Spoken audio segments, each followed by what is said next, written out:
बीमार का इलाज पढ़ रहे थे हम। इसका चौथा हिस्सा आज पढ़ेंगे। सरस्वती, चंद्रकांत, कांति, शांति और विनोद ये मुख्य पात्र हैं। विनोद घूमने आया है अपने दोस्त के साथ, कांति के साथ उसके घर पे, इलाहाबाद से आगरा। आगरा आते इसको बुखार आ जाता है। सारे घर वाले अलग अलग विचारों के हैं। घर का मुखिया चंद्रकांत आधुनिक विचारों का है, माँ पुराणपंथी विचारों की है, बेटा पढ़ाई करता है तो वो अलग विचारों का है। तो ये सब के विचार नहीं मिलते और सारा एक्सपेरिमेंट ये लोग करते हैं विनोद पर। सरस्वती जो घर की उनकी माँ है और घर की मुखिया भी है, मुखिया की पत्नी है, ये पंडित जी को बुला लाती है मार्जन करने के लिए और इसके बाद वैद्य जी को भी बुलाने की बात कहती है। तो आगे देखते हैं। सरस्वती देह छूकर, शरीर को टच करके, अब तो बुखार कम है, देखा मंत्र का प्रभाव, मार्जन करते ही फर्क पड़ गया। और वहीं से चिल्लाकर बोलती है, प्रतिमा, ओ प्रतिमा सुनियो री जरा। प्रतिमा इसकी बेटी है। प्रतिमा भी वैसे ही चिल्लाती हुई, क्या है? सरस्वती, देखो तो पंडित जी गए क्या? बुखार तो कुछ उतरता दिखाई पड़ रहा है, उनसे जरा कह दो थोड़ी देर मार्जन कर दें, और थोड़ी देर मार्जन कर दें। मार्जन क्या कर रहा था? बेचारे को ठंड में भिगो रहा था। विनोद, नहीं रहने दीजिए, वे मार्जन कर गए। हाँ, इसका इलाज कर रहा है, चल रहा है, मना कर रहा है कि भाई रहने दो, अभी मार्जन कर गया हूँ। नहीं, रहने दीजिए, वे अभी मार्जन कर गए हैं। क्या हर्ज है, घर के ही पंडित हैं, आधी रात को बुलाओ तो आधी रात को आवें। मखौल है, 20 रुपया महीना, 30 त्यौहार पर आटा सीधा अलग, 30 तो पढ़ ही जाते हैंगे, ऊपर से भी आमदनी हो जाए हैंगी। घर के पंडित हैं, आटा देते हैं, 20 रुपये महीना देते हैं, सीधा देते हैं, आमदनी एक्स्ट्रा भी हो जाती है। क्या हर्ज है, करने दो मार्जन। पंडित जी तो गए अम्मा।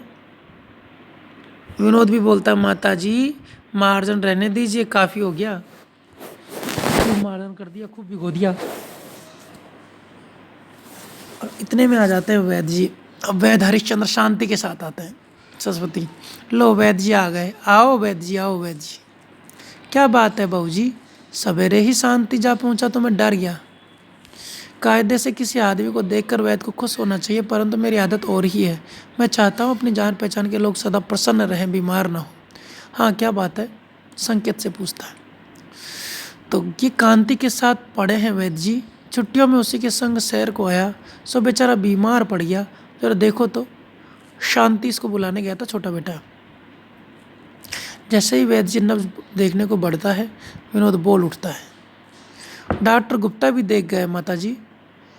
डॉक्टर गुप्ता देख गए, वैद्य जी देख रहे हैं, मार्जन हो गया है। और बोलता है कि मुझे पहले से ही 3 डॉक्टर देख गए हैं, 3 लोग देख गए हैं और डॉक्टर गुप्ता भी देख गए हैं।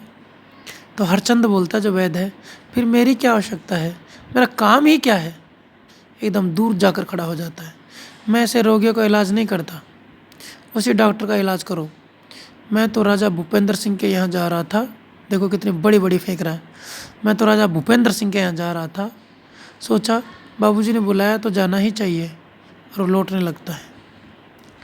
सरस्वती बोलती है, वैद्य जी उनकी भली चलाई, आने दो डॉक्टर गुप्ता को, इलाज तो तुम जानो, तुम्हारा ही होगा। मैं क्या कांति के मित्र को और बीमार होने दूंगी? नहीं, तुम्हें ही इलाज करना होगा, तुम्हारी ही दवा दी जाएगी। चलो देखो, उन मरों ने प्रतिमा को मार ही दिया था, तुम्ही ने तो बचाया। वाह, ये कैसे हो सके हैगा? इस घड़ी में डॉक्टरी नहीं चलेगी, आपको ही इलाज करना पड़ेगा वैद्य जी। और वैद्य भी एक नंबर का है, बोल रहा है कि मैं तो राजा के यहाँ इलाज करने जा रहा था, आपने बुलाया तो इसलिए आ गया। सरस्वती को इसने अपने चंगुल में फंसा रखा है, प्रभाव में ले रखा है।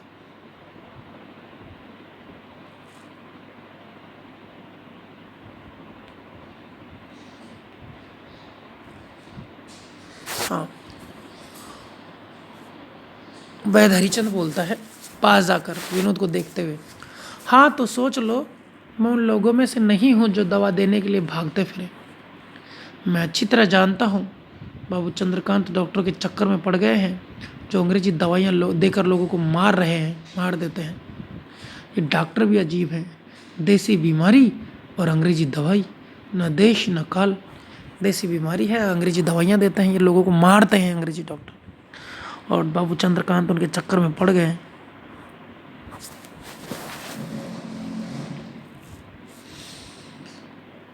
पेट खराब है, काढ़ा देना होगा, एक गोली दूंगा, काढ़े के साथ दे देना, बुखार पचेगा और ठीक हो जाएगा। सरस्वती उछल कर कहती है, मैं कह नहीं रही थी कब्जी से बुखार है। कहो विनोद, क्या कहा था? घोड़ी नहीं चढ़े तो क्या बारात भी नहीं देखी? बहुत सी बीमारी का इलाज तो मैं खुद ही कर लूँगी। अब हरिचंद बोलता है, बीमारी पहचानने में कर तो ले कोई मेरा मुकाबला। बड़े बड़े सिविल सर्जन बुलाते हैं मुझे। सभी उस दिन राजा के यहाँ सारे शहर के डॉक्टर इकट्ठे हुए। किसी की भी समझ में नहीं आ रहा था क्या बीमारी है। मुझे बुलाया गया, देखते ही मैंने झट से कह दिया यह बीमारी है। राजा के यहाँ पे बड़े बड़े डॉक्टर थे, सिविल सर्जन थे, किसी को बीमारी पकड़ में नहीं आई। मैंने तुरंत ठीक कर दिया, ये बीमारी है बता दी। वैद्य जी की तरफ देखकर विश्वास से कहती है, फिर मान गए क्या? वो लोग राजा जी मान गए, डॉक्टर लोग मान गए? मानते ना तो क्या करते? वह सिक्का बैठा कि शहर भर में धूम मच गई। अब रोज जाता हूँ डॉक्टर के यहाँ पे। रोज जाता है तो क्या काम है? ठीक कब हुआ, कैसे हो? आराम आ गया फिर? भला क्यों ना आराम आता? हमारे वैद्य जी का क्या कोई कम है? हरिश्चंद्र बोलता, अभी देर लगेगी, पुराना रोग है, ठीक हो जाएगा। अरे तो आराम नहीं आया? भला कौन बीमार है? उनकी बड़ी लड़की। वह गप्पो क्या वैद्य जी, बड़ी अच्छी लड़की है बेचारी, राम करे अच्छी हो जाए। हरिचंद, जी हाँ, अच्छा चला, काढ़ा और गोली भेज दूंगा, पहले बुखार पचेगा फिर उतरेगा। उस दिन राजा साहब बोले, वैद्य जी हमने आपको अपने परिवार का चिकित्सक बना लिया है। सो तो है ही, तुम्हें क्या कमी है? मैं उनसे यही तो कहूँ कि हमें तो वैद्य जी की दवा लगे है, पर ना जाने मेरी बात मानते ही नहीं। सस्ती दवा, थोड़ी फीस, देश काल के अनुसार। और मैं क्या डॉक्टरी से नहीं जानता? मैंने भी तो मेटेरिया मेडिका सर्जरी पढ़ी है। सो तो है वैद्य जी। सरस्वती वैद्य जी के साथ एक द्वार से निकल जाती है, दूसरे द्वार से चंद्रकांत सुखिया के साथ दवा लेकर आते हैं। चंद्रकांत ने एक अंग्रेजी डॉक्टर को, एलोपैथी वालों को इसको दिखाया था। माँ पड़ी है वैद्य जी के पीछे, ये बोलती है कि वैद्य जी की दवा हमको लगती है, और साथ में पंडित जी का मार्जन भी करवा देती हैं। तो इसके यहाँ पे पंडित जी का मार्जन, वैद्य जी की दवा और चिकित्सक एलोपैथी की दवा, 3 लोग इसका इलाज करने आ चुके हैं। अब देखते हैं आगे क्या होता है, आगे कितने लोग आते हैं, इसका इलाज कैसे होता है। एकांकी है, बीमार का इलाज, इसको बेचारे को ज़्यादा बीमार कर देंगे।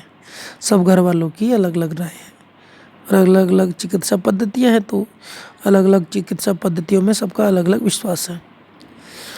अब नेक्स्ट अगली क्लास में। धन्यवाद।